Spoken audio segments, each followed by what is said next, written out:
तो एक्सरसाइज 1.4 का first question solve करते हैं, जिसमें देखना है कि जो डेसिमल एक्सपेंशन होगा, ये जो रैशनल नंबर्स दिए गए हैं वो टर्मिनेटिंग होगा या नॉन टर्मिनेटिंग होगा, रिपीटिंग होगा।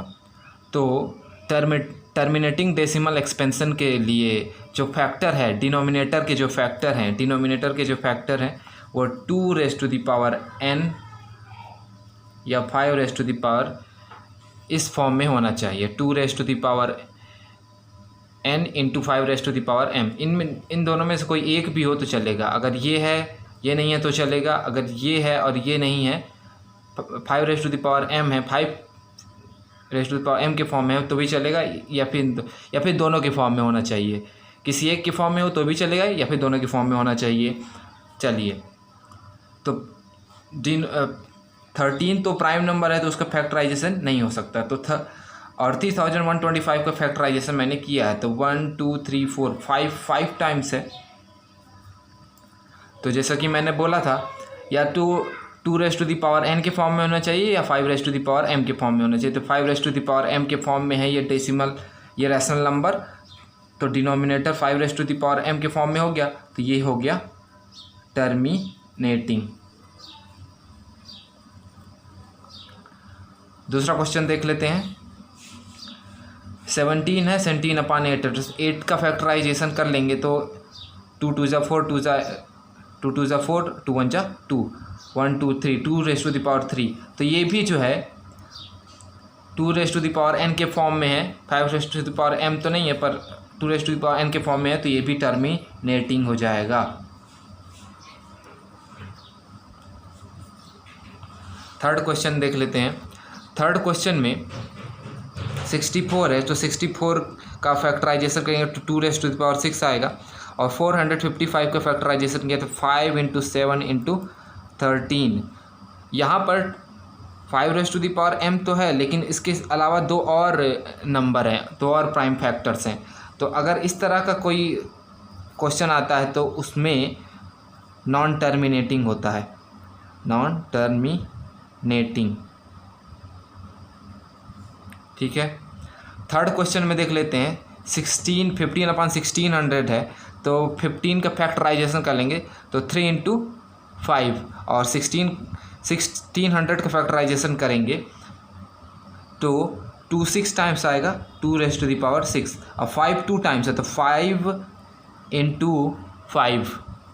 ये 5 से एक 5 कैंसिल हो जाएगा, तो 3/2^6 × 5^1। अब ये 2n × 5m के फॉर्म में है, इसके फॉर्म में है, तो ये कौन सा डेसिमल एक्सपेंशन होगा? टर्मिनेटिंग।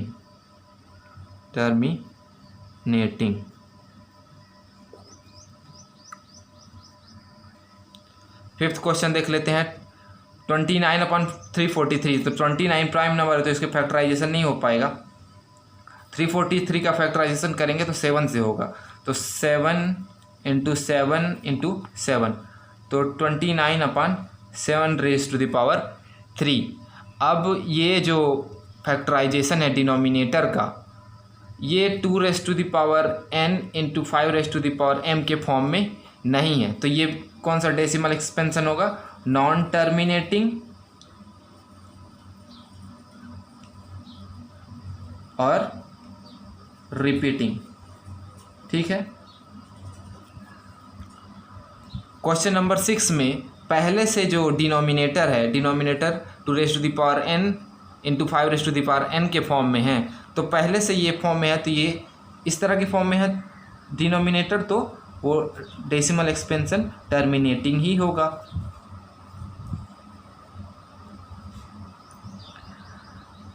सेवंथ क्वेश्चन में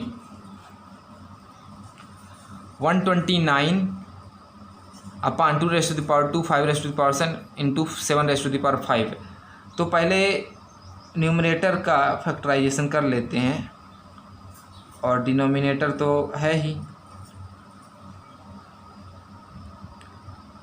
डिनोमिनेटर 2n 5m और उसके साथ में 7⁵ है, तो इन दोनों के अलावा ये 7 भी आ जा रहा है, तो ये भी एक नॉन टर्मिनेटिंग है। अगर ये दोनों हैं और उसके अलावा कोई नंबर आ जाता है तो उसको भी नॉन टर्मिनेटिंग में ले लेते हैं, नॉन टर्मिनेटिंग।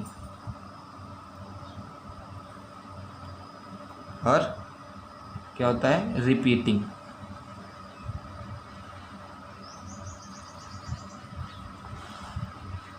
एट्थ में 6 के पहले फैक्टर लिख लेते हैं, 2 3 जा 6, और 15 के फैक्टर होते हैं 3 5 जा 15। ये 3 से ये 3 कैंसिल हो जाएगा, तो 2/5।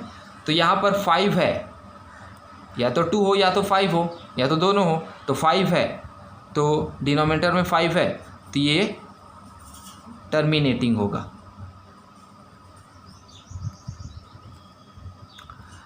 तो 35/50 का कर लेते हैं 9th में, तो 35 के फैक्टर लिख लेते हैं, तो 5 × 7, और 50 के फैक्टर लिख देते 2 × 5 × 5। ये 5 से ये 5 कैंसिल हो जाएगा, तो 7/2 × 5। तो डिनोमिनेटर 2n × 5m के फॉर्म में है, तो ये भी टर्मिनेटिंग होगा।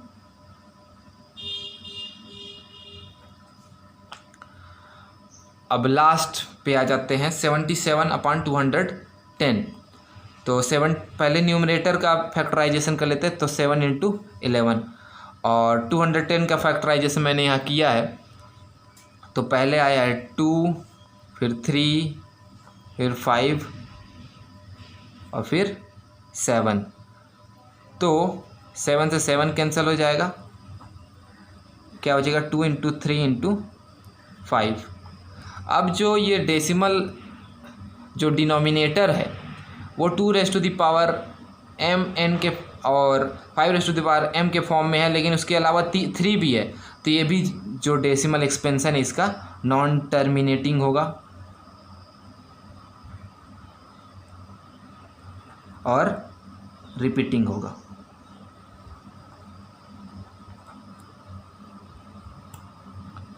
तो होपफुली क्वेश्चन नंबर 1 समझ में आ गया होगा आपको। अच्छे से नहीं समझ में आया तो वीडियो को रिवर्स करके एक बार देख लीजिएगा, और चैनल पे नहीं है तो सब्सक्राइब कर दीजिएगा। Thank you.